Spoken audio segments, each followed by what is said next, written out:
मजलूमों के लिए आवाज़ उठाने वाली सामाजिक कारकुन तीस्ता सीतलवाद को मोदी के दौर हुकूमत गुजरात फसाद में सच्चाई को सामने लाने पर मिली सज़ा। गुजरात में फसाद को भड़काने के इल्ज़ाम में तीस्ता सीतलवाद की गिरफ्तारी पर पूरे मुल्क में सेकुलरिज्म को कुचलने के खिलाफ एहतजाज बुलंद की जा रही है।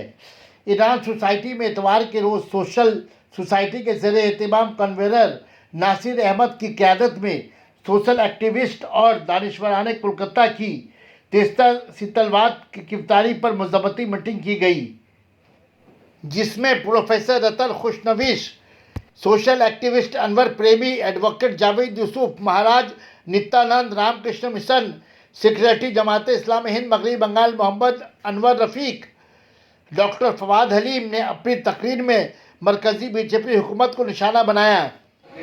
चाहे हमें वो जितना भी डराए, अगर हमारा एतकाद एक ईश्वर पे है, एक अल्लाह पे है, एक गॉड के ऊपर में है, वो हमारा रखवाला है, बाकी कोई भी हमें गिरा नहीं सकता।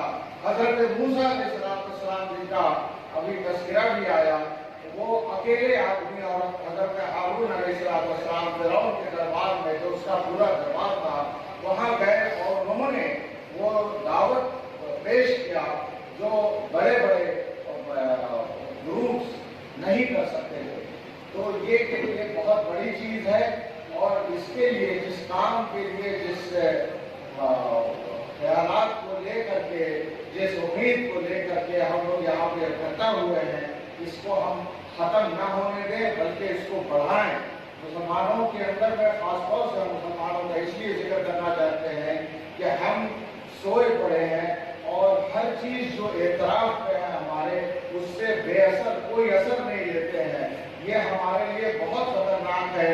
काश कहीं ऐसा ना हो कि हम लोगों के ऊपर में जुल्म की चक्की चल जाए और उस वक्त में भी कोई हमारा देखने वाला नहीं हो। इस हाथी काटे, आमदन हाथी काटे, तो हाथी के ना लाल वक्त मिलते और उसके लेके बोले कि ये उसी में छोटो भाई তুমি দাদা ভাইকে যদি কেউ দাদা অসুবিধা করে ভোগ করে ভারতবর্ষ ধ্বংস হয়ে যাবে। ভারতবর্ষকে বাঁচাতে গেলে আমরা হিন্দু মুসলমান একই পন্থে বন্ধিত, এই জন্য আমরা দুটি ভাই ভাই ভাই করতে থাকতে হবে, মিলেমিশে থাকতে হবে। মায়ের যে আদর্শ সব জায়গাতে পড়ে গেছে, তিনি যে শুধু একজন যে ছিলেন তা না, তিনি একজন রাজনৈতিক নেতা ছিলেন। মা রাত্রিতে অন্ধকারে কোঠা করে জঙ্গলে যেতেন। ঠাকুর রামকৃষ্ণকে ডেকে বলতে অন্ধকারে কোঠা করে জঙ্গলে কি করো, বলছে যারা আমাকে ছেলে আমাকে জানে তাদেরকে ঠাকুরার পথ দেখায়। মা সবাইকে সুন্দরভাবে বলতে গেলেন, ইসলাম ভাই বোনদের দেখেছে, কারণ হিন্দু ভাই বোনদের দেখে আছে, কেউ একটা অন্তত আরো ভাষা না, আমরা চাই আরো ভাষা পরিবেশ আছে। কারণ আমরা চাই কি কারো মধ্যে কোনো ধর্মের মধ্যে আগে রাখা যাবে না। ভারতবর্ষে এমন একটা আইন তৈরি করতে হবে, যে আইনের মধ্যে কোনো ধর্মের মধ্যে কোনো চুক্তি করা যাবে না, কোনো ধর্মের মধ্যে হানাহানি করা যাবে না। যদি কোনো মানুষ কোনো ধর্মের মধ্যে যখন হানাহানি করে থাকে, তার জন্য এমন কঠোর আইন হবে, যে আইনের পরবর্তী জীবনে তার দেখতে এবং ধর্মের উপর কোনো জায়গায় রাখতে না পারে। এগুলোই सही चुनावी मैदान। तो तारीख इस बात की गवाही देती है कि मजहबी नजरिया से हिंदुस्तान के मुसलमानों ने अपने इस्लाम को उस तरीके से देखा, जो नया हिंदुस्तान का जो संविधान बनेगा उसके रूप में, उसके तरीके, उसके बुनियाद, उसके तय से वो लोग देखें।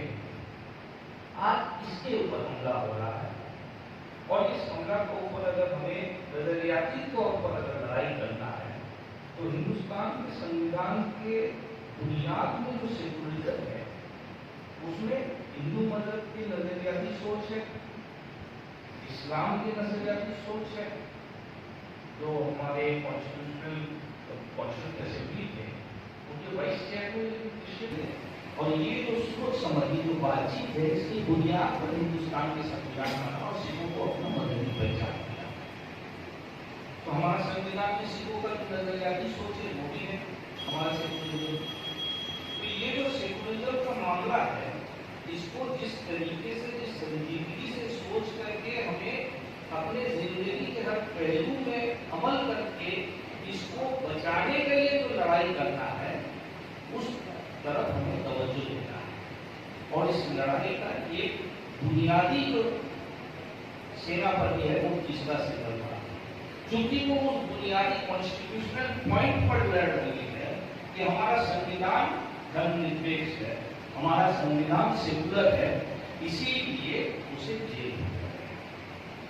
हमारा संविधान का जो तीन स्तंभ है, तीन स्तंभ का जो एक तो स्तंभ है विचार व्यवस्था, जो न्याय व्यवस्था है, उसके ऊपर लेकिन एक इस जजमेंट के तहत एक बुनियादी सवाल खड़ा होता है।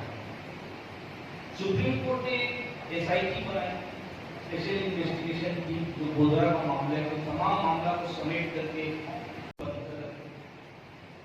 तो सुप्रीम कोर्ट के अधीन में एक एसआईटी अगर बनती है, इस एसआईटी के रिपोर्ट में अगर कोई भी नागरिक एक रिव्यू चाहती है तो सुप्रीम कोर्ट अपने जजमेंट में ये कहती है कि जिसने ये रिव्यू चाहा है उसके खिलाफ कदम उठानी चाहिए।